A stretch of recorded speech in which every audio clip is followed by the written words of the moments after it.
Sebelum saya kisahkan bagaimana akhir hidup Rasul, sebagaimana tema kita membahas kesederhanaan Nabi. Di dalam Al-Quranul Karim, Allah Subhanahu wa Ta'ala banyak menjelaskan kepada kita tentang tercelanya sebuah dunia. Karena kesederhanaan itu kan biasanya menyangkut dengan dunia. Allah mengatakan, bal tu'thirunal hayatid dunya wal akhiratu khairu wa abqa. Tetapi kamu orang-orang kafir memilih kehidupan dunia, sementara kehidupan akhirat itu jauh lebih baik dan lebih kekal. Aisyah Ummul Mukminin radhiyallahu anha ditakdirkan di usia tuanya buta. Kenapa Aisyah sampai buta? Ada penyebab kebutaannya. Di antara penyebab kebutaannya, ketika Aisyah radhiyallahu anha masih hidup bersama Nabi, ketika itu terjadi di perang Ahzab, perang Khandaq atau perang parit bahasa kitanya. Nabi SAW mendapatkan kemenangan dalam perang Ahzab ini. Kemudian setelah peperangan, Rasulullah letih sehingga Rasul pulang, kemudian mandi. Ketika mandi, tiba-tiba Jibril datang. Ketika itu masih dalam bentuk manusia, berbentuk seorang sahabat yang sangat tampan, namanya Dihyatul Kalbi. Dan itu sahabat yang paling tampan dari sahabat-sahabat Muhajirin. Sampai kalau dia ke Syam berjualan itu, wanita-wanita Syam itu melongo kalau melihat ketampanan Dihyah Al-Kalbi itu. Jadi Jibril kalau mendatangi Rasul itu mencari orang tampan. Ya kalau kayak kita nggak dipilih ya. Ya. Jadi betul-betul yang tampan. Makanya Dihyah dipilih oleh Jibril untuk menjelma kepada dia. Datang dengan kuda putih. Kemudian berteriak, "Ya Muhammad, keluar." Akhirnya Nabi SAW ketika mandi itu langsung keluar. Masalahnya baju besi dia sudah dicopot. Jadi Jibril alaihi salatu wassalam dari atas kuda ini, dia memerintahkan kepada Nabi SAW, "Ya Muhammad, kami para malaikat saja belum menyarungkan pedang-pedang kami. Engkau pula menyarungkan pedangmu. Ya, sebaiknya kau ambil lagi pedangmu, perintahkan para sahabat serbu Bani Quraidah." Karena Bani Quraidah ini kabilah Yahudi yang berkhianat. Serbu Bani Quraidah. Dan sampaikan kepada para sahabat, bersegeralah sekarang ke Bani Quraidah, jangan sholat asar di jalan kecuali sampai di Bani Quraidah. Fala tusalliyanna ahadakumul asra illa fi Bani Quraidah. Jangan sholat asar di jalan kecuali sampai di Bani Quraidah. Walaupun kenyataannya ada sahabat yang sholat di jalan, tapi Rasul tidak menyalahkan. Karena inti kalimat ini bersegera, bukan masalah sholatnya. Ya. Lah pembicaraan Jibril dengan Rasul itu terlihat oleh Aisyah. Ketika Jibril memberikan sebuah perintah kepada Rasul, Aisyah itu nampak. Dan Aisyah heran, kok seorang sahabat berdiri di atas kuda memerintahkan Nabi? Ini kan lancang namanya. Harusnya kan Rasul yang di atas kan itu. Aisyah tidak tahu bahwa itu bukan sahabat, itu Jibril yang menjelma sahabat. Sehingga setelah datang perintah itu, Aisyah radhiyallahu anha kemudian menjumpai Nabi dan mengatakan, "Ya Rasulullah, aku melihat engkau berdiri di hadapanmu Dihyatul Kalbi. Ada masalah apa?" Ya. Maka Rasul mengatakan, "Ya Aisyah, itu bukan Dihyah, itu Jibril. Dan dia menitipkan salam kepadamu. Tetapi karena engkau sudah melihat dengan kedua matamu, maka engkau akan mengalami kebutaan di akhir hayat." Karena satu-satunya wanita yang melihat Jibril adalah Aisyah. Kalau sahabat kan banyak. Buktinya hadis Umar bin Khattab, "Innamal a'malu binniyat," itu kan hadis Jibril yang mengajarkan Islam, iman, ihsan pun di hadapan para sahabat. Yang laki-laki tapi kan. Tapi kalau wanitanya Aisyah saja yang melihat. Makanya Rasul mengatakan engkau akan mengalami kebutaan, dan betul ketika Aisyah radhiyallahu anha di akhir hayatnya dia buta. Ketika dia buta itulah dia selalu mencari-cari barang di rumahnya. Kalau ada barang, dia panggil pembantunya, kemari sedekahkan ini kepada si fulan. Dicari lagi barang, ketemu lagi, ini sedekahkan kepada si Allah, dan begitu seterusnya sampai habis tidak ada barang di rumah. Sampai Aisyah radhiyallahu anha mengatakan, carikan barang lagi. Kata pembantunya, sudah tidak ada lagi, semua sudah habis kau sedekahkan. Lalu apa yang kau sisakan di sini wahai Ummul Mukminin kalau engkau menyedekahkan semua barang?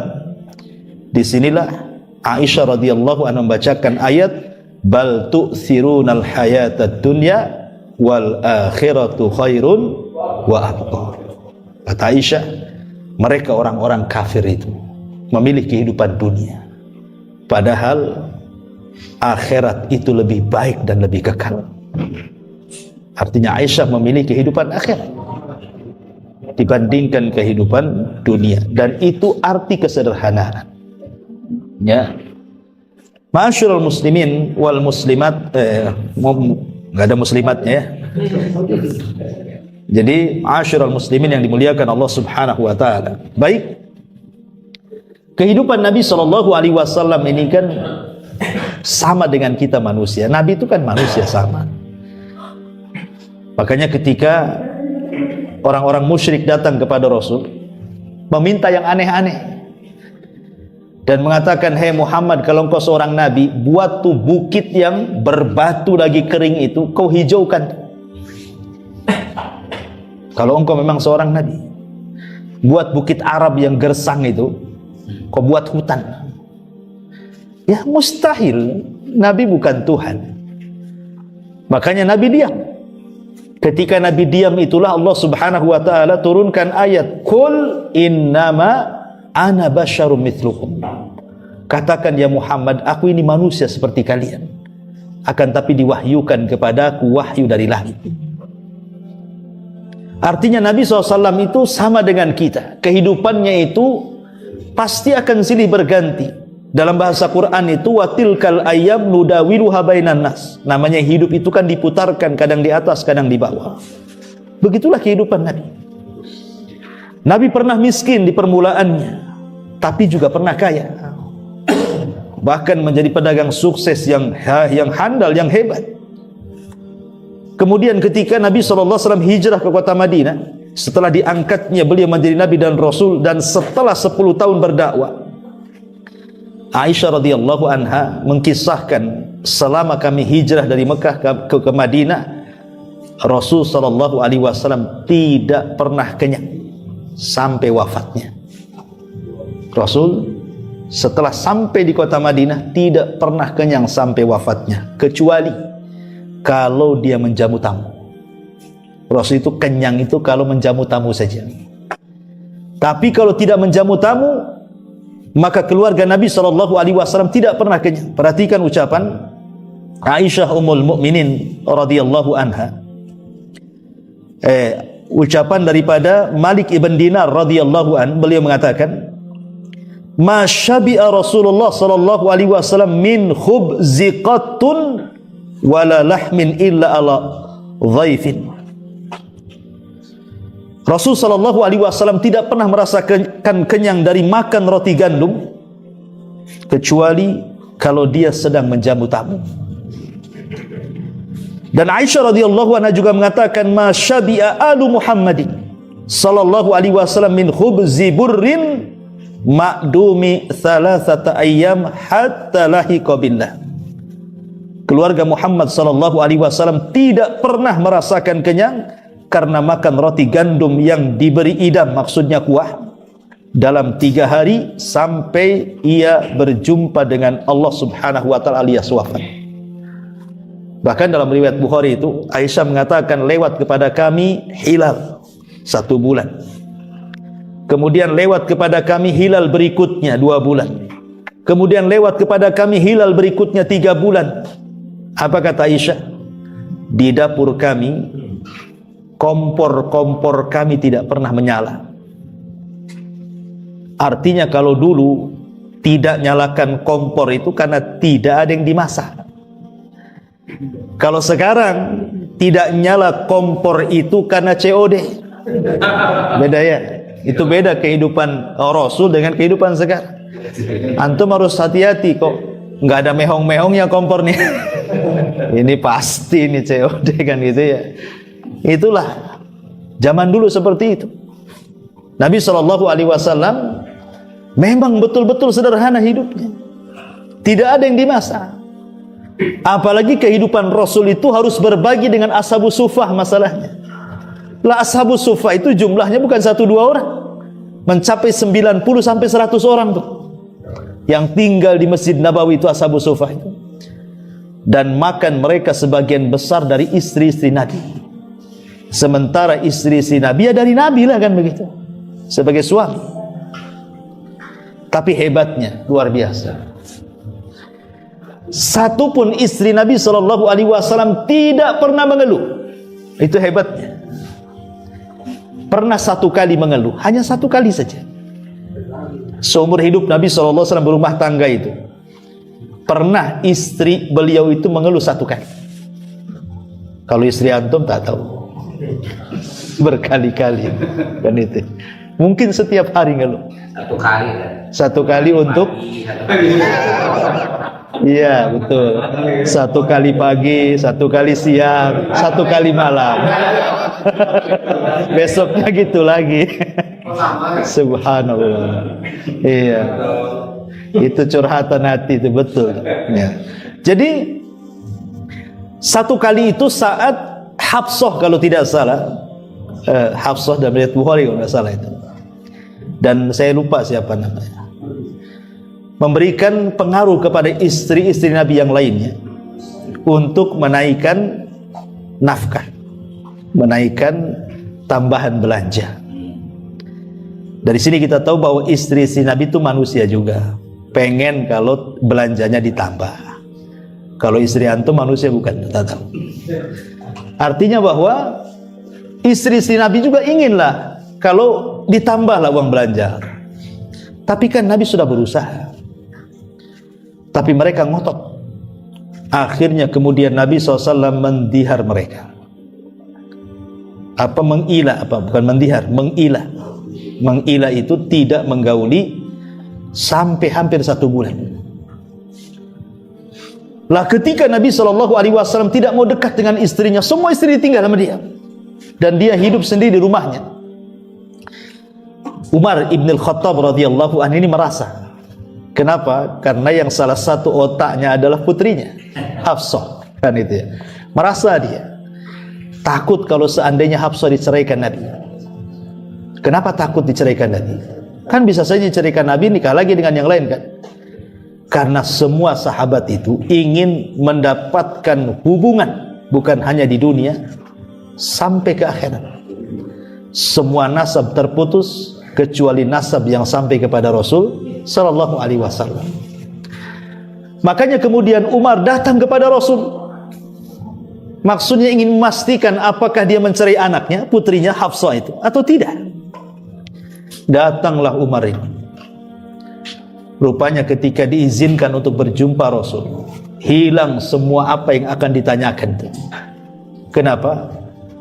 Karena Umar melihat keprihatinan yang luar biasa di hadapan. Di rumah Nabi tidak ada satupun barang. Sudah kecil, tidak ada barang-barang. Tikarnya Nabi pun dari pelepah kurma, yang kalau Rasul SAW terbaring di atas pelepah kurma itu ada bekas-bekasnya. Bekas-bekas dari pelepah kurma itu, kemudian debu yang menempel di bahunya dan punggungnya. Jadi Umar ibn Khattab radhiyallahu anhu ini mencoba menghibur dan mengatakan, Rasul, raja-raja Persia loh, raja-raja Persia dengan raja-raja Romawi itu tidak seperti kamu. Mereka tidur di atas tilam yang sangat empuk dengan dayang-dayang yang banyak di atas istana yang megah, sementara mereka tidak lebih baik daripada kamu. Engkau ini manusia terbaik, harusnya engkau mendapatkan perkara itu. Tapi Nabi SAW ingin menyadarkan Umar ibn Khattab dan mengatakan, ya Umar, sesungguhnya dunia ini adalah untuk mereka. Maksudnya untuk orang-orang kafir, ya. Tapi untuk kita kelak di sorga. Dunia yang mereka nikmati itu ya memang untuk orang-orang kafir, bukan untuk kita. Tapi kenikmatan yang jauh lebih besar dibandingkan mereka kelak kita akan dapatkan di sorga. Dari sini juga kita tahu bahwa Rasul mengajarkan kesederhanaan kan kepada kita. Bukan berarti Rasul tidak sanggup ingin seperti Raja Persia dan Romawi. Rasul bisa. Rasul bisa. Bahkan Rasul ditawarkan oleh Allah Azza wa Jalla. Apakah engkau ingin mau hidup selamanya dan aku berikan kekuasaan yang luas, ataukah engkau meninggal dan kembali menemui teman-temanmu di Rafiqil A'la? Tapi Rasul menolaknya kan. Dia lebih baik meninggal dan berjumpa dengan teman-temannya di sorga. Ma'asyiral muslimin yang dimuliakan Allah Azza wa Jalla, syahidnya adalah bagaimana istri-istri Nabi pernah juga protes kan gitu kepada Nabi, gara-gara hanya ingin dinaikkan tambahan belanjanya. Tapi itu hanya satu kali. Karena ketika itu turun ayat pilihan, dan mengatakan kalau mereka menghendaki kehidupan dunia, berikan, jangan kau kurangi. Tapi setelah itu ceraikan dengan baik-baik, ya. Tapi kalau mereka memilih engkau, memilih Allah dan dirimu, maafkan mereka, terima mereka sebagai istrimu. Buat sikap kayak gini. Kalau istri antum minta tambahan belanja, bisa nggak? Nggak yakin nggak bisa. Muka-muka takut istri mana bisa. Sebelum ngomong udah mikir gitu ya kan? Iya, soalnya takut. Ya, kalaupun nambah sembunyi-sembunyi.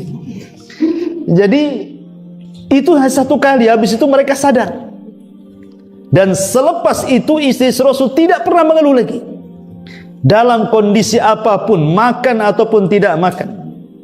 Bahkan Nabi SAW itu kalau pagi-pagi berputar tuh ke istri-istrinya dan mengatakan, hal indakum syai', ada enggak makanan yang bisa kumakan, kata Rasul. Kata istri-istrinya, tidak ada wahai Rasul. Apa kata Rasul? Idzan inni shaim, ya sudah saya puasa saja. Itu kan enak. Kalau kita kan tidak. Kenapa kau tak masak? Pertanyaannya, kenapa kau tak masak? Bukan ada nggak makan yang dimakan? Jadi bagaimana Nabi SAW mengajarkan kepada istrinya, sudah, kalau gitu saya puasa sajalah. Kan itu ya. Dan ini menunjukkan kesederhanaan namanya. Bahkan kalau Nabi SAW itu dalam riwayat pecah itu gelasnya, tumbang pecah. Tidak dibuang oleh Nabi, ditempel. Bayangkan gelas itu ditempel lagi, dirangkai lagi, ditempel lagi, dipakai lagi. Kalau kita gelas pecah mana ada, dibuanglah, beli baru. Kita ini jangan lagi rusak, nggak rusak aja diganti. Handphone belum rusak tuh, gara-gara ada model baru kan gitu, diganti. Pakaian diganti, semua serba diganti. Mobil baru beli diganti lagi. Itulah kita. Tapi Nabi SAW ingin menunjukkan, bukan Rasul tidak bisa membeli yang baru, bisa, tapi ingin mencontohkan kesederhanaan. Bahkan ada orang Arab Badui ingin berjumpa dengan Rasul dalam riwayat Bukhari itu. Kemudian mengatakan, siapa di antara kalian yang merupakan putra Ibnu Abdul Muttalib? Putranya, cucunya Abdul Muttalib, siapa di antara kalian? Dalam riwayat, siapa yang namanya Muhammad itu? Padahal Nabi SAW ada di sekitar situ. Maksudnya berada di tengah-tengah para sahabatnya. Tapi orang ini nggak kenal. Kok bisa nggak kenal? Karena pakaian Nabi SAW itu sama dengan pakaian yang dipakai para sahabatnya. Kalau sekarang kan tidak. RT saja tahu, RW saja paham kan itu. Entah dari rumahnya, dari pakaiannya, orang tahu ini RT, nampaknya RT. Dari mana tahu? Tampangnya tahu itu, tampang RT itu. Sudah paham kita ini, baru RT udah tahu ketampangnya.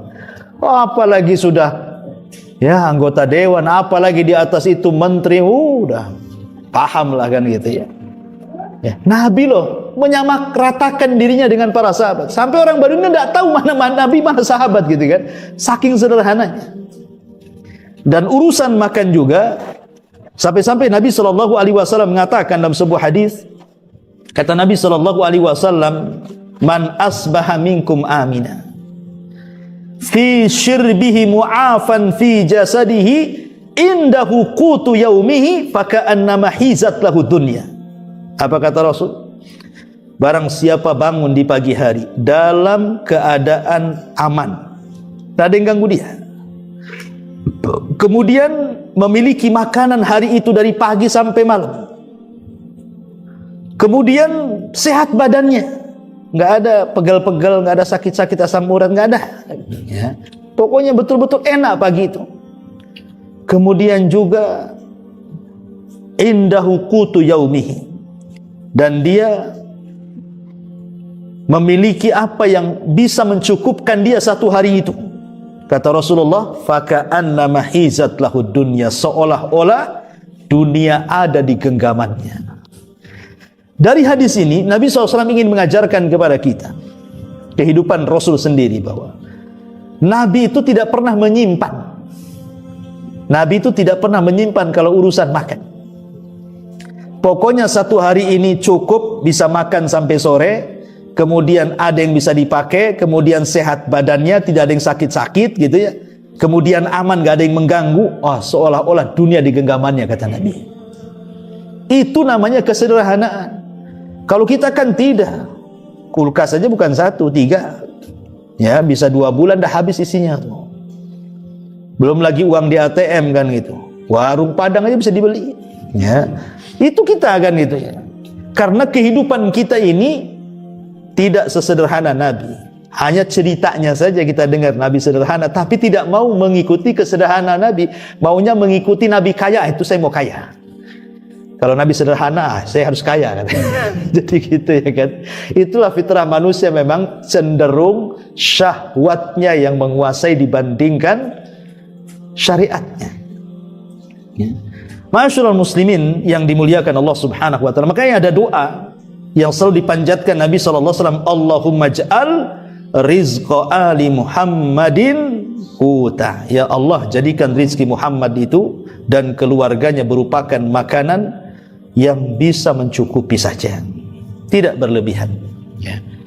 Dan dari segala hal Nabi SAW itu memang mengajarkan kesederhanaan, mulai dari sandal putus saja beliau benerin sendiri, pakaian yang robek saja beliau jahit sendiri.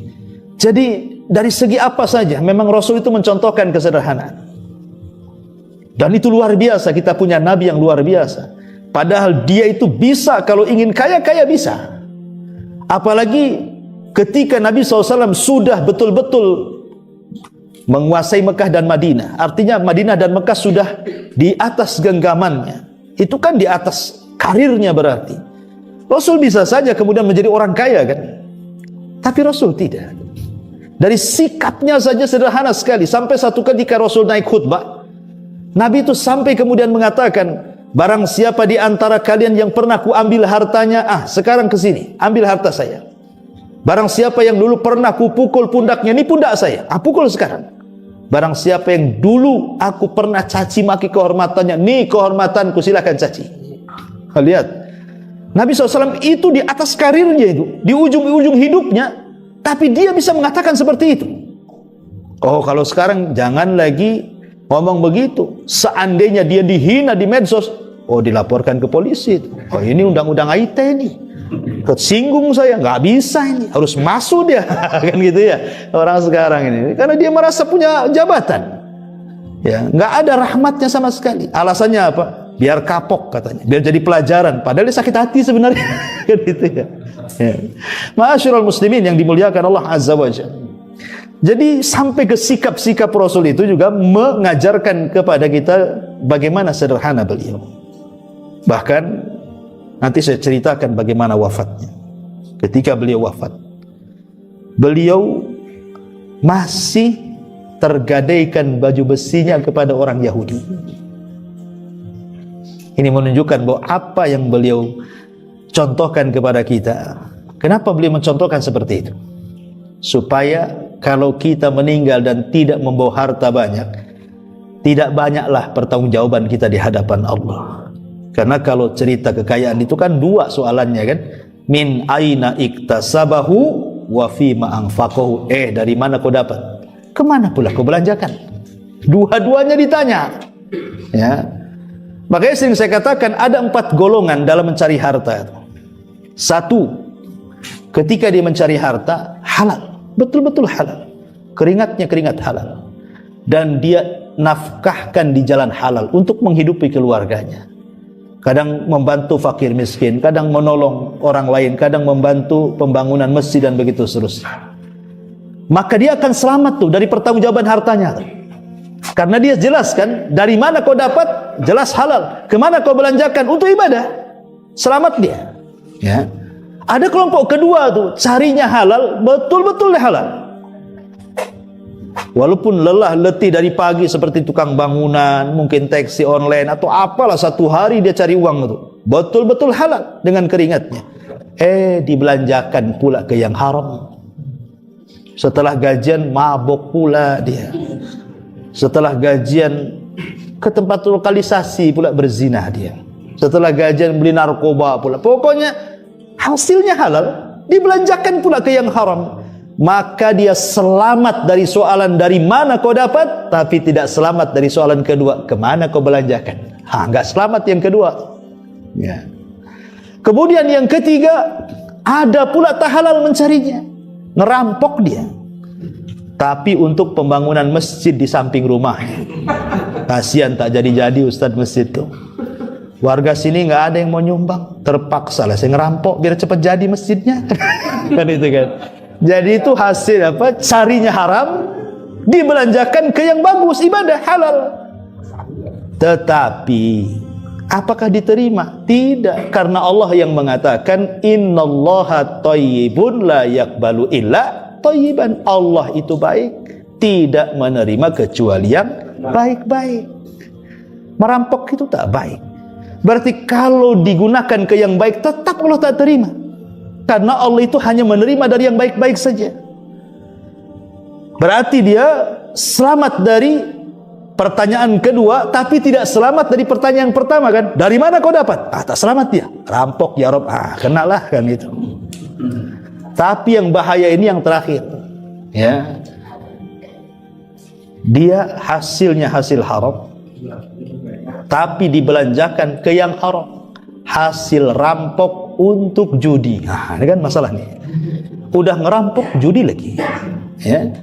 Berarti kuadrat bahasanya kan. Dua-duanya kena dia. Dari mana kau dapat? Nyolong ya Rob. Kemana kau belanjakan? Judi ya Rob. Habislah dia itu. Kenapa? Dua-duanya kena tuh kan. Dia. Dari mana kau dapat? Kena. Kemana kau belanjakan? Kena lagi dia. Ya. Yang ingin saya katakan ma'asyiral muslimin yang dimuliakan Allah Azza wa Jalla, kembali bahwa bagaimana Nabi SAW mengajarkan kepada kita kesederhanaan. Karena biasanya orang yang tidak sederhana itu, itulah perangsang untuk mencari kejahatan. Orang kalau hidupnya tidak mau sederhana, pengennya mewah, pengennya wah, itulah kunci untuk membuka setiap kejahatan. Mungkin antum, Masya Allah bapak-bapak itu ya kerjanya bagus. Kadang-kadang setan sebelah kiri yang ngomong, bang, belilah rumah yang agak bagus kan itu. Itu tetangga, mobil baru beli, masa kita tak beli, kredit lah, yang penting nampak bagus. Ini setan tetangga nih, sebelah antum tuh biasanya. Nah, mungkin sekali dua kali antum tak tanggapi itu ucapan istri itu. Tapi kalau hari-hari ngomel, nggak bisa kepikiran. Mikir itu untuk bahagiakan istri itu. Bisa saja depan antum korupsi lah kan gitu. Yang penting senang istri. Harus jual narkoba, yang penting senang istri. Nah ini kan bahaya. Tapi kalau hidup di bawah sederhana itu insya Allah ya pintu-pintu seperti itu tidak akan ada. Karena biasanya orang yang hidup dengan sederhana itu yakin dengan takdir. Kenapa? Karena biasanya orangnya qanaah. Ya, orang sederhana itu biasanya qanaah. Qanaah itu menerima apapun yang diberikan Allah dan dia syukuri. Ya. Karena kalau dia paham takdir itu kan sudah tidak mungkin menggeser apapun. Makanya orang kalau beriman kepada takdir, tidak mungkin dia berbuat jahat. Tidak mungkin dia merampok, tidak mungkin dia mencuri, tidak mungkin dia korupsi. Tidak mungkin kalau orang beriman dengan takdir itu. Kenapa? Walaupun Anda maling, walaupun Anda mencuri, walaupun Anda korupsi, loh kalau takdirnya segitu, ya segitu saja. Tidak mungkin bertambah. Walaupun diupayakan gitu kan. Oh, ketika dia mencuri dapat banyak, tapi hilangnya juga cepat, karena itu bukan takdir dia. Bisa kaya dengan itu. Ya. Dan ketika Anda bersedekah pun bukan berarti mengurangi harta kita. Itu maksudnya. Kita bakhil karena kejahatan kita tidak menambah harta, kita sedekah pun bukan berarti mengurangi harta. Nah, itulah keimanan kepada takdir sesungguhnya. Makanya orang yang qanaah, orang yang sederhana itu biasanya hidupnya lebih tenang, ya, lebih lapang kehidupannya itu. Baik, ma'asyiral muslimin yang dimuliakan Allah Azza wa Jalla, kita kaitkan dengan sejarah wafatnya Nabi sallallahu alaihi wasallam. Sepulangnya Nabi sallallahu alaihi wasallam dari Hajjatul Wada. Dan di Hajjatul Wada inilah turun firman Allah Subhanahu wa taala surah Al-Maidah ayat 3. Al-yauma akmaltu lakum dinakum wa atmamtu alaikum ni'mati wa raditu lakumul Islam madina. Pada hari ini kusempurnakan kepada kalian agama kalian, kusempurnakan nikmatku untuk kalian, dan kuridhoi Islam sebagai agama kalian. Ketika mendengar ayat ini, Abu Bakar menangis. Sehingga sahabat bertanya, Abu Bakar, kenapa kau menangis? Bukankah ayat itu turun sebagaimana ayat-ayat sebelumnya turun? Apa bedanya ayat ini dengan ayat yang lain? Kata Abu Bakar Siddiq radhiyallahu anhu, celaka engkau. Ayat itu menunjukkan telah dekatnya wafatnya Nabi. Kenapa? Islam sudah sempurna, apalagi yang disampaikan? Artinya kalau sudah Islam sempurna, tidak ada yang lagi disampaikan, berarti tugas Rasul sudah selesai. Itu yang dipahami Abu Bakar. Kalau tugas Rasul selesai, berarti selesai jugalah usia dia. Makanya Abu Bakar menangis. Ya. Itu yang tidak dipahami para sahabat, dan itu menunjukkan kecerdasan Abu Bakar. Setelah kemudian Rasul SAW pulang dari Hajjatul Wada, kan tidak lama setelah haji itu Rasul meninggal. Ya. Karena Hajjatul Wada itu kan tahun ke-10, Rasul meninggal tahun ke-11 kan itu. Di bulan Rabiul Awal. Kita singkat saja, di hari ke-9 sebelum wafatnya Nabi SAW, Nabi itu sudah mengeluh kepada Aisyah radhiyallahu anha apa yang pernah dimakan dia dari racun yang pernah dimakan di perang Khaybar. Jadi saat perang Khaybar itu melawan orang Yahudi keempat kali, karena perang melawan Yahudi itu kan 4 kali ya. Pertama menyerang Bani Kunaiko, kedua menyerang Bani Nadir, yang ketiga menyerang Bani Quraidah, dan yang terakhir menyerang Khaybar. Itu perang melawan Yahudi terakhir di Khaybar. Lah pulang dari Khaybar inilah Rasul dijamu oleh orang Yahudi. Rupanya ada orang Yahudi itu, seorang wanita namanya Zainab bintul Haris, meletakkan racun di makanan itu. Dan sempat tertelan Rasul sedikit racun itu. Dan juga ada seorang sahabat yang ikut makan, tertelan juga.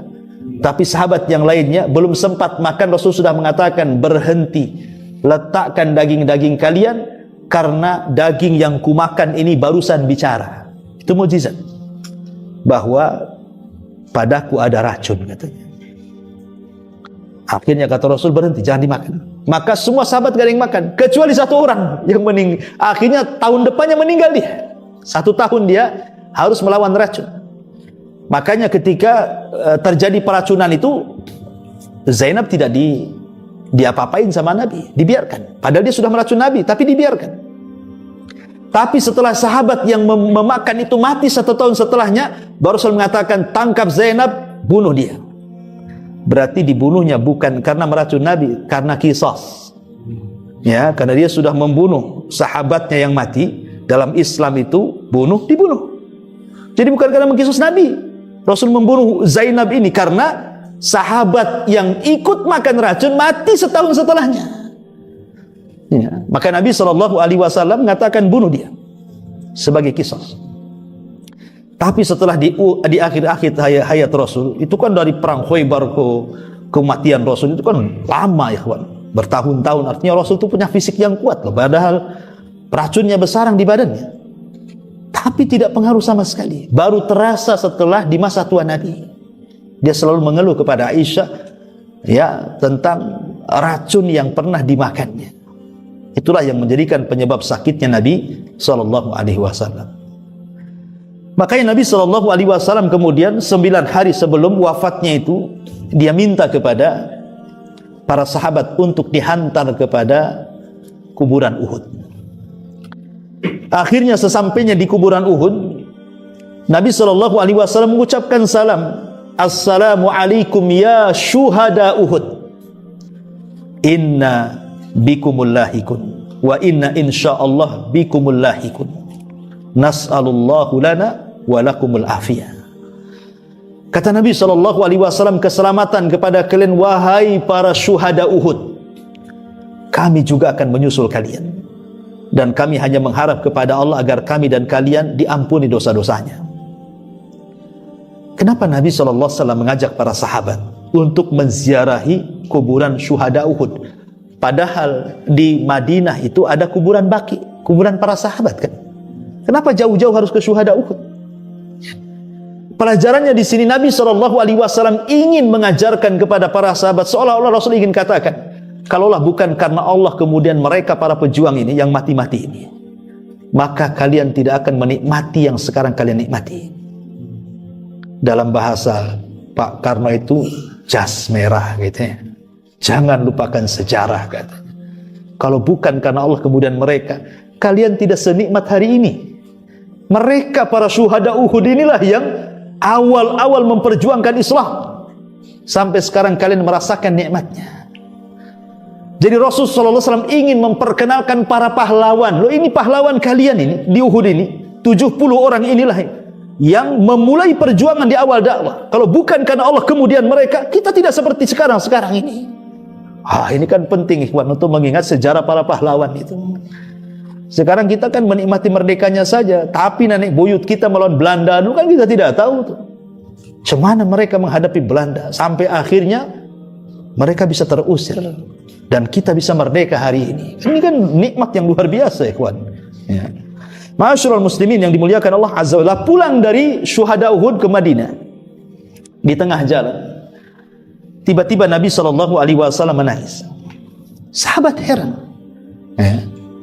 Dan mengatakan, "Wa ma yubkika ya Rasulullah?" Kenapa Anda menangis wahai Rasul? Maka Nabi sallallahu alaihi wasallam mengatakan, "Ashfaqtu li ikhwani." Aku rindu ingin berjumpa dengan teman-temanku. Sahabat mengatakan, "Rasul, awalasna ikhwanuka." Lah kami kan teman-temanmu. Di depan kamu ini teman-temanmu semuanya wahai Rasul. Apa yang kau rindukan kepada kami?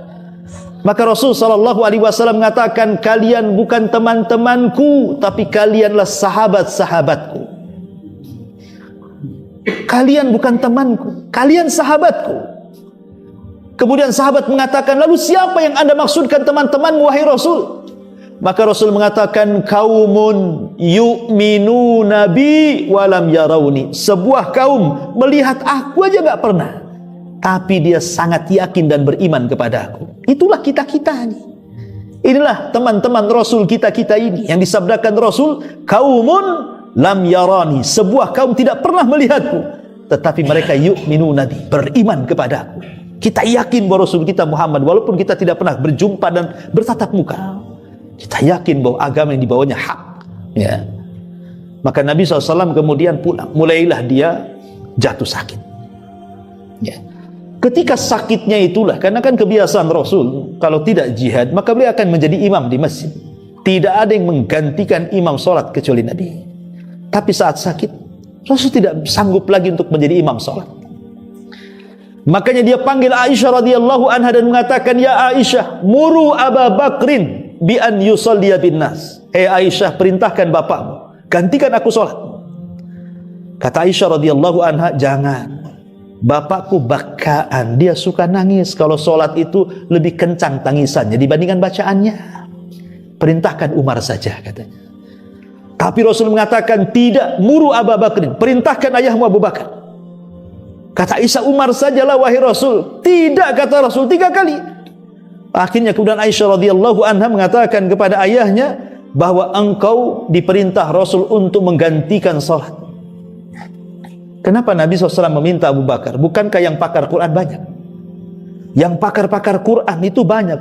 Mu'ad bin Jabal pakar Quran, Ubay ibn Ka'ab lebih pakar lagi, Abdullah ibn Mas'ud luar biasa. Kenapa Rasul tidak merintahkan orang-orang ini yang pakar-pakar Quran untuk menjadi sholat? Rasul itu bukan itu masalahnya. Kenapa Rasul kekeh dengan Abu Bakar dan tidak mencari para pakar Quran, sehingga menjadi polemik para ulama ahli fikih? Siapa yang berhak menjadi imam? Apakah yang pakar Quran, yang banyak hafalannya, bagus bacaannya, mantap tajwidnya, ataukah seorang yang alim? Dia ustadz, mungkin hafalannya tidak banyak, suaranya tidak bagus, tapi dia seorang ustadz, alim. Ya, mengacu kepada riwayat ini, karena di sini pakar Quran tidak dipakai, Abu Bakar pun dipakai, kan begitu. Sampai ada polemik fikih seperti itu jadinya. Tetapi maksud Rasul sallallahu alaihi wasallam bukan menyampingkan para penghafal Quran, karena Rasul yang mengatakan fal ya ummukum ahadukum aqra'uhum. Hendaklah yang jadi imam di antara kalian itu yang pakar-pakar Quran, kata Rasulullah. Tetapi khusus kali ini Rasul ingin mengatakan seolah-olah Rasul menunjuk Abu Bakar menjadi pengganti dia itu karena di sana ada rahasia suksesi kepemimpinan Abu Bakar sepeninggal Nabi. Itu masalahnya. Bahwa kelak Abu Bakar akan memimpin umat. Sebelum itu maka Abu Bakar memimpin sholat dulu. Dari memimpin sholat menjadi memimpin umat. Itu yang dikehendaki Nabi. Karena di zaman Umar bin Khattab radhiyallahu an, Umar memerintahkan imam tetap siapa? Ubay bin Ka'ab. Bahkan sholat tarawih sebulan full yang menjadi imam Ubay bin Ka'ab 23 rakaat. Bukan Umar yang jadi imam kan itu, padahal dia khalifah. Makanya jadi polemik gitu ya, mana yang benar yang jadi imam itu? Apakah karena ketokohannya, keilmuannya dia jadi imam, ataukah karena kepakarannya dalam Quran jadi imam? Ada yang mengatakan ketokohan, ada yang mengatakan kepakaran Quran. Walaupun pendapat yang kuat wallahu alam bahwa yang menjadi imam itu adalah kepakaran Quran. Berdasarkan sabda Nabi, hendaklah yang jadi imam itu yang pakar Quran. Satu ustadz cerdas tapi suaranya grebek nggak jelas, ya kan? Satu bukan ustadz tapi dia qori mantap, qori. Karena beda ceramah dengan imam. Makanya dalam baca Quran itu kalau berceramah itu ada namanya gaya mutolaah. Ya, tidak harus pakai lagu. Saya ini sedang berceramah nih, baca Quran tidak harus a'udzubillah. Kita bukan lagi sholat, lagi ceramah. Ya kita tegas, ya. Wa ma khalaqtul jinna wal insa illa liya'budun, kan begitu orang ceramah kan. Bukan wa ma khalaq, itu lagi sholat. Beda baca Quran dengan ceramah kan. Namanya qiraah mutolaah namanya. Tapi kalau sedang sholat, ya menggunakan murattal lah. Masa sedang sholat, innalhamdulillah, nggak bisa. Ini apa ini orang? Beda bacaan sholat dengan bacaan ceramah. Ya. Makanya yang dipilih itu yang akro, yang betul-betul indah bacaannya kan, yang bisa bacaan murattal yang bagus. Itu jadi imam, jadi enak makmum di belakangnya. Padahal Al-Baqarah itu 2 lembar, disangka 1 lembar. Ya, tapi kalau jelek suaranya, satu muka aja kayak 5 lembar, gak ruku-ruku katanya. Kapan rukunya ini? Lambat sekali katanya. Kan itu ya. Ya itu kan perlu khusyuk, dan itu juga pengaruh kepada lagu. Tapi bukan langgam Jawa, langgam Arab. Ya. Baik, ya. Ma'asyiral muslimin yang dimuliakan Allah Azza wa Jalla. Maka Nabi SAW ketika sudah sakit, Abu Bakar yang mengimami sampai 1 hari. Rasul sudah merasa bugar, seolah-olah dia merasa bugar. Dia bisa berjalan karena berkali-kali Rasul pingsan itu. Dia ingin betul-betul mengimami sholat. Dilihatnya Abu Bakar baru saja memulai takbiratul ihram, Allahu Akbar. Ya. Kemudian Rasul mulai bisa jalan sedikit demi sedikit, karena memang kamar Rasul dengan Masjid Nabawi kan nempel masalahnya kan. Kalau dibuka pintu ya langsung ke arah mihrab kan itu. Jadi ketika Rasul SAW keluar membuka tabir, Abu Bakar tidak nyadar kalau Rasul itu sedang berjalan, tetap aja dia sholat. Sahabat tahu, sehingga kemudian sahabat itu menepuk tangan mereka, tepuk begini. Abu Bakar nggak paham juga, makin banyak tepukannya sampai bergegar satu masjid bertepuk tangan tuh. Barulah Abu Bakar, ada apa ini kok? ngetepuk-tepuk kayak gini. Maka dilihatnya, Rasul. Disitulah Abu Bakar mundur, kemudian Rasul maju menjadi imam. Abu Bakar mengikuti sholatnya Rasul dan para sahabat mengikuti gerakan Abu Bakar. Selepas sholat, Nabi mengatakan, hei, atas fikulin nisa, tepuk tangan itu untuk cewek, ya. Atas bihulir rijal, tetapi tasbih itu untuk laki-laki. Nah, kalau imam salat, jangan tepuk tangan, itu untuk cewek itu, katanya, kata Nabi. Subhanallah, nah, begitu. Subhanallah, itu kalau laki-laki mau menegur kesalahan imam, ya. Tapi kalau mengucapkan subhanallah itu kalau menegur gerakan, ya. Kalau bacaan jangan subhanallah. Umpamanya imam baca salah, ya, qul huwallahu ahad atau qul ya ayyuhal kafirun yang bolak-balik, ya. Itu kan qul ya ayyuhal kafirun kan enggak selesai-selesai itu. Kan. Lu imam ini gimana? Baca subhanallah. Pindah ke ayat subhanalladzi asra bi lah, kan salah jadinya kan. Jadi subhanallah itu maksudnya untuk gerakan. Kalau bacaan ya dibenerin, jangan subhanallah. Ya, jadi di situ harus dipahami. Lah kemudian singkat cerita, maka Nabi SAW pun kemudian sakit lagi, jatuh lagi. Lah ketika itu beberapa hari sebelumnya Nabi itu kan berada di rumah Maimunah, istri beliau yang keberapa. Tetapi Nabi SAW ketika itu tidak nyaman kalau harus meninggal di rumah Maimunah. Maka Rasul kemudian dengan keadilan beliau kepada istri-istrinya, disuruh datang semua istri-istrinya. Kemudian minta izin. Bisa enggak saya izin kepada kalian semua, kalau seandainya saya ingin beristirahat di rumah Aisyah, di rumah Ummul Mukminin Aisyah radhiyallahu anha. Maka setelah disepakati, baru Rasul dipapah dari rumah Maimunah ke rumah Aisyah. Pertanyaannya, kenapa Rasul lebih suka di rumah Aisyah? Karena istri muda? Enggak juga. Aisyah itu bukan istri muda. Karena setelah Aisyah menikah dengan Aisyah, Rasul menikah lagi di bawah-bawahnya, kan begitu. Karena Aisyah itu kan istri ketiga, ada yang mengatakan istri kedua setelah Khadijah, ada yang mengatakan istri ketiga, jadi bukan istri muda kan, kecuali yang terakhir kan itu ya. Bukan itu alasannya. Nabi SAW suka di rumah Aisyah itu karena satu-satunya kamar yang selalu didatangi Jibril dan diturunkan wahyu hanya di kamar Aisyah. Jibril tidak pernah turun di kamar-kamar istri Nabi yang lainnya. Tidak pernah turun di kamar Hafsah, tidak pernah turun di kamar Maimunah, di kamar Zainab, Ummu Salamah, tidak. Jibril itu kalau menurunkan wahyu di kamar Aisyah. Artinya itu kamar wahyu. Makanya Rasul sangat ingin di kamar wahyu.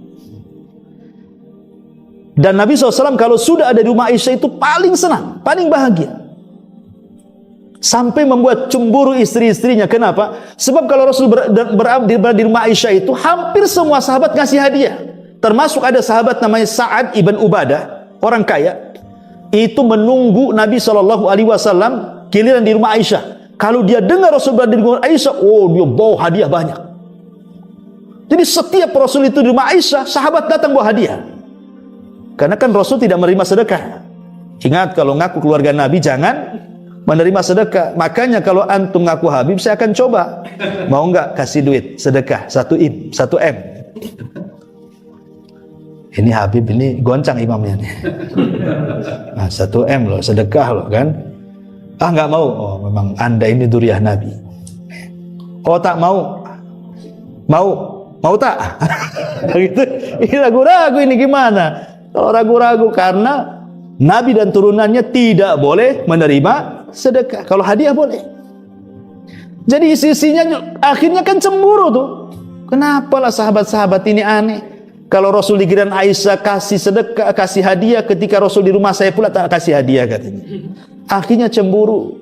Ngutuslah Ummu Salamah. Awalnya Ummu Salamah dulu. Tolonglah Ummu Salamah, kau kan dekat dengan Nabi, dan Ummu Salamah ini kan wanita berakal.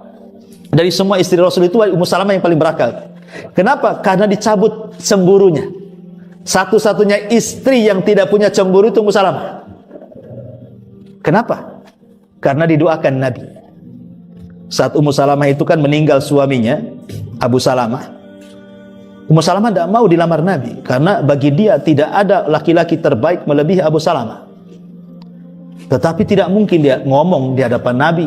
Ya Nabi lebih baiklah dibandingkan Abu Salamah kan itu.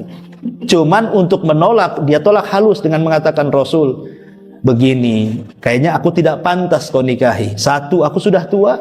Dua, anakku banyak. Ketiga, aku wanita pecemburu, katanya. Kata Rasul, kalau kau tua, aku juga tua. Apa salahnya? Tua dengan tua menikah. Ya, kalau antum gak yakin, mau yang muda. Aku tua, kau tua, selesai. Anak-anakmu, anak-anakku juga. Jadi kalau anda menikahi janda punya anak, jangan ingin jandanya saja, anaknya juga harus mau. Ya, mau sama ibunya saja, anaknya nggak mau diurus. Kata Nabi, anakmu, anakku juga. Adapun pencemburumu, aku akan berdoa, semoga Allah hilangkan. Hadisnya titik sampai di sini. Coba ada lafadznya, saya ajarkan tuh. Kan gitu. Tapi lafadznya saya tak tahu, karena hadisnya titik sampai di sini. Lafadznya kayak apa gitu kan? Saya jual sama antum. Bisa lah tiap malam atau berdoa tuh kan, hilang cemburu istri antum tuh. Lah sejak itulah Ummu Salamah tidak punya cemburu, makanya dia paling berakal. Pokoknya kalau ada masalah di keluarga Nabi, mesti Ummu Salamah yang diutus. Tolonglah Ummu Salamah, ngomonglah sama Nabi itu, katanya.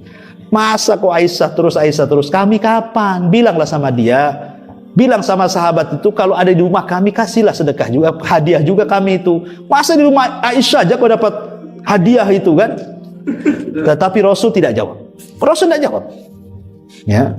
Sampai berkali-kali Rasul tak jawab. Akhirnya mereka kesel, ngirim Fatimah, anaknya lagi. Coba kalau Ummu Salamah tidak berhasil, Fatimah anaknya. Kira-kira apa jawabannya? Kata Fatimah, ya Abi, istri-istrimu kan bukan satu kan gitu. Masa kau melebihkan Aisyah, kau tidak melebihkan yang lainnya? Maka Rasul menjawab, wahai Fatimah, saya ingin katakan, apakah kau mencintai abimu? Kata Fatimah, ya jelaslah kau bapakku. Maka kata Rasul, kalau kau mencintaiku, cintai wanita yang ku cintai. Selesai. Kalau kau mencintaiku, cintai juga wanita yang ku cintai. Dan tidak ada wanita yang ku cintai melebihi Aisyah. Gak bisa ngomong lah. Dan itu. Kemudian Rasul berikan alasan, kenapa aku mencintai Aisyah? Karena satu-satunya kamar yang didatangi Jibril hanya kamar dia. Kamar yang lain tidak pernah didatanginya. Itulah alasan yang menohok sehingga terdiam istri-istri yang lainnya. Ya. Intinya bahwa Nabi SAW meminta kepada istri yang lain saat sakit parah supaya dihantar ke rumah Aisyah. Setelah kemudian sampai di rumah Aisyah dipapa oleh Abbas dan juga Ali radhiyallahu anhuma. Namanya kan perjalanan dari rumah Maimunah ke Aisyah itu kan nampak orang. Rasul dipapa sedang sakit parah. Dan sahabat ada yang melihat. Lah sahabat yang melihat kondisi Rasul seperti itulah akhirnya disebarlah berita itu ke seantero penjorok Madinah tuh. Akhirnya satu ke Madinah tahulah akhirnya Rasul sedang sakit parah itu. Maka mereka pun berbondong-bondong datang ke Masjid Nabawi. Mereka tinggalkan semua pekerjaan mereka karena ada isu Rasul sakit parah. Semua berhenti bekerja. Mereka semua datang ke Masjid Nabawi. Bergemuruhlah di Masjid Nabawi itu. Ya. Karena kekhawatiran mereka kepada Rasul, sampailah suara mereka ke dalam kamar Aisyah. Ya. Jadi Nabi SAW terganggu dan mengatakan, Aisyah, ada apa dengan orang-orang itu? Kok ramai kali di luar sana? Maka Aisyah coba melihat, rupanya ada kekhawatiran di mata para sahabat. Kalau mereka kemudian tidak berjumpa lagi dengan Nabi. Maka Aisyah mengatakan, ya Rasulullah, ka'annahum takhafuna alaika. Seolah-olah mereka sangat mengkhawatirkan kamu. Oh kalau begitu, panggil Abbas, panggil Ali, angkat aku ke mimbar. Akhirnya dengan lemahnya Rasul harus dipapah dari pembaringan sampai ke mimbar Masjid Nabawi, dan itu khutbah terakhir Nabi. Selepas itu tidak ada khutbah lagi. Ya, itu khutbah terakhir Rasul. Sedang sakit parah naik di atas mimbar. Kemudian Nabi SAW menyebutkan beberapa poin di situ. Salah satunya la'natullah 'alal yahudi wan nasara. Laknat Allah kepada orang-orang Yahudi dan Nasrani yang telah mengambil kuburan-kuburan nabi-nabi mereka dijadikan tempat sujud. Kemudian Nabi SAW juga mengajarkan tentang jangan khawatir akan kefakiran, tapi justru khawatirlah karena kekayaan. Kata Rasul, mal faqra ahsya alaikum walakin ahsya alaikum an tubsatad dunya kama busitat ala man kana qablakum fatanafasuha kama tanafasuha fatuhlikakum kama ahlakathum. Aku tidak khawatir kalian miskin, kata Rasul. Yang aku khawatirkan sebaliknya, kalau dunia dibentangkan kepada kalian, kemudian kalian mengejar dunia sebagaimana orang-orang dulu mengejar dunia, kemudian dunia menghancurkan kalian sebagaimana orang-orang dulu menghancurkannya, baru aku takut. Dunia ini sebenarnya, kalau saya boleh analogikan, dunia ini bagikan lautan, ya. Dunia ini bagikan lautan, dan kita itu sebagai perahunya, ya. Walaupun lautan itu airnya terbentang di mana-mana, bahkan tidak, seolah-olah tidak bertepi, tidak akan membahayakan perahu. Nggak akan, paling perahu goyang sana goyang sini, nggak akan bahaya. Yang bahaya itu kalau air laut muncrat ke dalam kapal, itu baru bahaya kapalnya tuh. Kalau air di luar kapal itu nggak bahaya. Yang bahaya itu kalau airnya di dalam kapal tuh, itu bahaya tuh. Ya. Artinya begini, dunia ini tidak membahayakan kita kalau ada di luar. Tapi kalau dunia itu masuk ke dalam hati, itu yang bahaya. Kalau di luar nggak ada masalah dunia itu. Artinya kalau Anda ingin kaya, silakan kaya, tidak membahayakan orang kaya itu. Yang membahayakan itu bukan Anda kaya, tapi yang membahayakan itu kekayaan masuk ke dalam hati. Sebab kalau kekayaan masuk ke dalam hati, sedikit saja hilang, sedihnya itu seumur hidup tuh. Mungkin 2 tahun yang silam dia punya rumah bagus kena tsunami, sudah lewat 2 tahun kepikir sedih. Kan kepikiran kan? Kenapa? Karena dunia ada di sini masalahnya. Ya. Tapi kalau seandainya dunia itu tidak diletakkan di hati, tapi diletakkan di tangan, mau hari ini antum melihat rumah antum roboh sekalipun, ya namanya rumah itu datang dari Allah. Kalau Allah mengambilnya, silahkan saja. Selesai. Itulah makna zuhud. Apa sih zuhud itu? Meletakkan dunia di tangan dan tidak meletakkan dunia di hati. Itulah zuhud artinya. Jadi yang membahayakan itu kalau sudah masuk ke hati. Kalau di luar ya dunia nggak ada masalah. Antum mau kaya, menjadi orang paling kaya satu Indonesia pun tidak akan bahaya. Tapi jangan sekali-kali ada harta masuk ke dalam hati. Itu nanti bahaya tuh. Itu yang menjadikan kita rusak nantinya. Ya. Masyaallah muslimin yang dimuliakan Allah Azza wa Jalla. Makanya kemudian setelah Rasul berkhutbah sampai akhirnya Rasul mendoakan mereka para sahabat dan juga kita mendoakan kita semuanya. Baru Rasul kemudian dipapah kembali. Sejak itulah 3 hari sebelum wafatnya, Rasul makin memarah. Ketika sudah parah sekali itulah ada Abdurrahman bin Auf datang bawa siwak dia. Abdurrahman ibn Abi Bakar, saudara daripada Aisyah radhiyallahu anha, bawa siwak. Maka Rasulullah SAW sudah tidak bisa bergerak itu, menatap matanya kepada siwak Abdurrahman. Aisyah paham Rasul ingin siwak. Maka Aisyah radhiyallahu mengatakan kepada saudaranya Abdurrahman itu, ya Abdurrahman, berikan siwakmu kepada aku. Maka dikasih siwaknya. Kemudian digunting bekas gigitannya dan digigit lagi oleh Aisyah sehingga menjadi lembut. Karena Rasul tidak mungkin menggigitnya, sakit parah, Aisyah yang menggigitkan. Maka setelah lembut dikasihkan kepada Rasul. Kata Aisyah radhiyallahu anha mengatakan, demi Allah aku tidak pernah melihat Rasul bersiwak sebaik itu, katanya. Artinya Rasul paham ini persiapan untuk kematian. Pelajarannya di sini apa? Kalau antum naik kuda balap, di sini setarnya, di sana finishnya. Ketika kita awal memacu itu, pasti kuda belum begitu kencang. Kemudian di tengah mulai kencang. Tapi kalau sudah 10-20 meter lagi ke finish, pasti kuda itu akan dikencangkan sekencang-kencangnya, biar dia yang menang. Artinya kalau orang sudah mau finish nih, harusnya lebih dekat kepada Allah lagi. Harus lebih dekat kepada Allah dibandingkan awal dan tengah. Kenapa? Karena amal itu ditentukan akhirnya. Manusia itu ditentukan akhirnya, bukan awal, bukan tengah. Ya, seperti kuda balap tadi, kalau sudah dekat finish, harusnya itu yang paling kencang tuh. Nah, Rasul ingin mengajarkan seperti itu. Dia bersiwak dengan siwak yang jauh lebih indah dan lebih baik, kata Aisyah radhiyallahu anha. Selepas itu Abdurrahman keluar, datang pula Fatimah. Aisyah menyingkir. Tetapi tidak jauh dari situ, maka Rasul mengatakan kepada Fatimah, berbisik-bisiklah di telinga Fatimah itu. Entah apa yang dibisikkan Nabi, tiba-tiba Fatimah menangis. Kemudian bisikan yang kedua, tiba-tiba Fatimah tertawa. Aisyah nih yang nengok heran, macam mana kok Fatimah bisa sekali-kali menangis, sekali-kali tertawa ketika dibisikkan oleh Nabi itu. Rupanya jawabannya setelah Rasul meninggal baru dibuka rahasianya. Aisyah, waktu Rasul menjelang mati itu, Rasul membisikkan di telingamu, kok kamu menangis, kenapa? Kata Fatimah, karena Rasul membisikkan di telingaku bahwa dia akan meninggal, dan aku orang pertama di keluarganya yang akan menyusulnya, katanya. Adapun aku tertawa setelahnya, karena Rasul mengatakan kepadaku, engkau akan menjadi pemimpin para wanita di sorga. Aku senang. Ya. Lah, semenjak itu, maka Rasul SAW kemudian berdua dengan Aisyah, hanya berdua saja di pangkuan Aisyah, ya, diletakkan di paha Aisyah. Disitulah malaikat datang memberikan dua pilihan kepada Nabi SAW. Ya Muhammad, apakah engkau ingin hidup selamanya? Maka kalau itu mau, ku berikan kau usia yang panjang, ku berikan dunia sebanyak-banyaknya. Atau engkau ingin bersama keluargamu, saudara-saudaramu, teman-temanmu di surga yang paling tinggi, Rafiqil A'la. Milih mana? Tiba-tiba Rasul mengisyaratkan. Aisyah tidak tahu kalau Rasul sedang diberikan pilihan, karena Aisyah tidak melihat malaikat.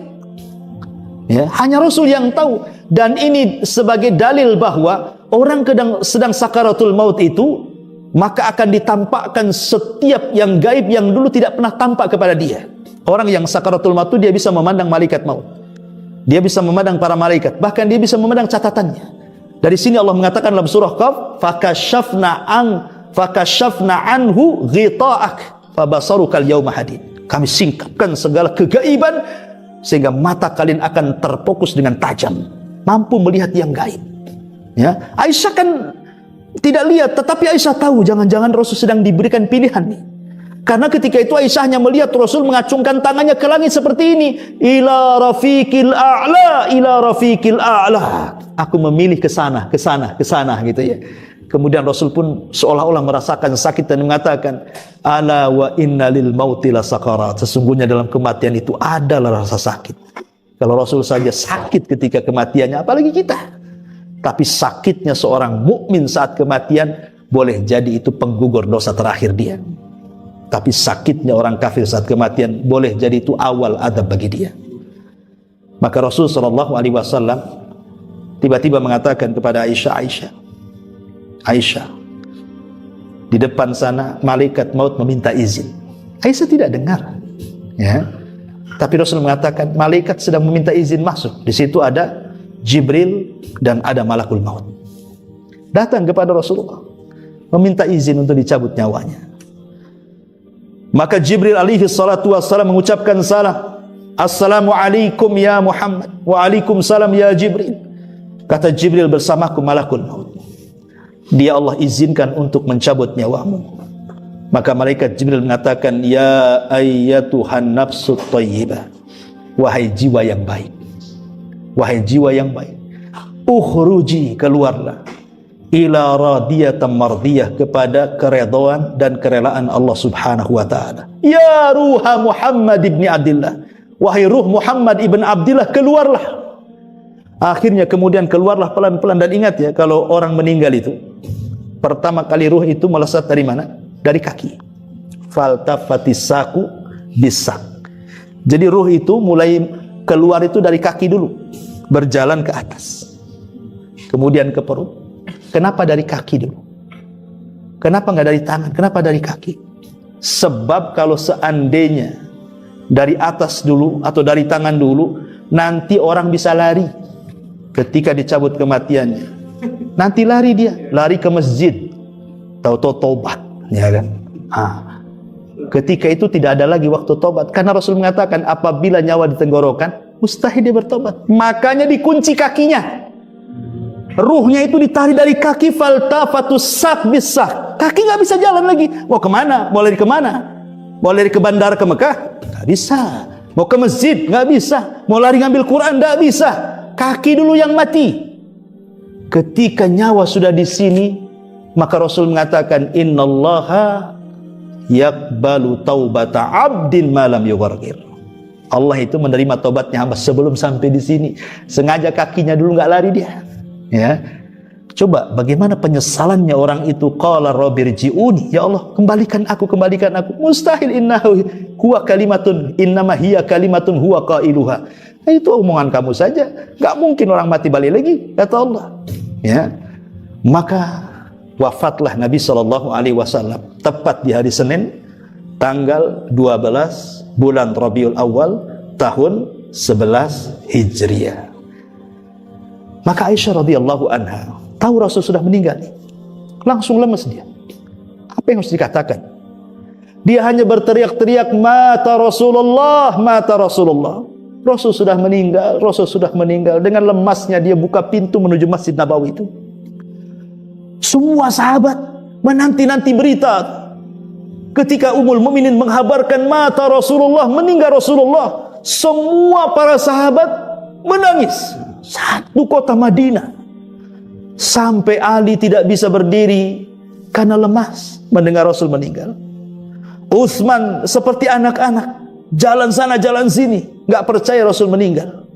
Umar pulang ke rumahnya, ngambil pedang, kemudian mengatakan, hei, siapa yang mengatakan Rasul meninggal, ku penggal lehernya. Dia tidak meninggal, dia sedang pergi 40 hari saja, itu akan kembali. Nanti kalau sudah hidup, nanti ku patahkan kaki tangan munafik itu. Tidak ada yang tenang. Kalau Ali, Utsman, Umar tidak tenang, macam mana sahabat yang lain? Ya, rupanya hanya satu sahabat yang bisa menenangkan semua sahabat, Abu Bakar. Dari kejauhan dia datang, mendengar Rasulullah SAW meninggal, langsung masuk ke kamar Aisyah radhiyallahu anha.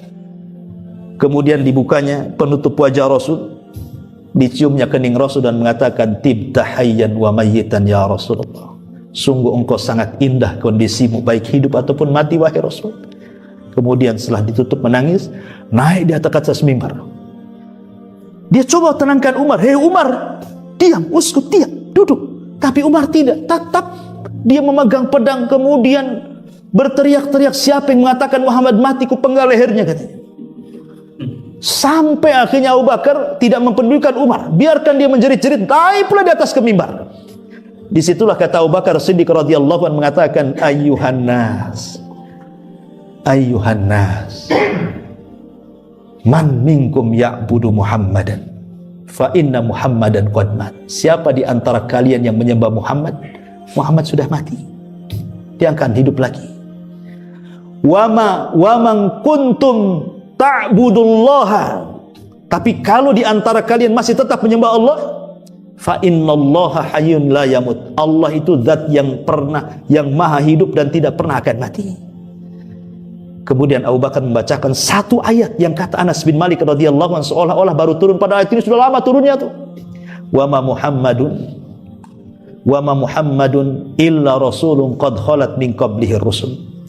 Afa imata au qutilan qalabtum ala aqabikum wa man yanqalib ala aqibaihi falan yadurrallaha syai'a wa sayazillahu syakirin.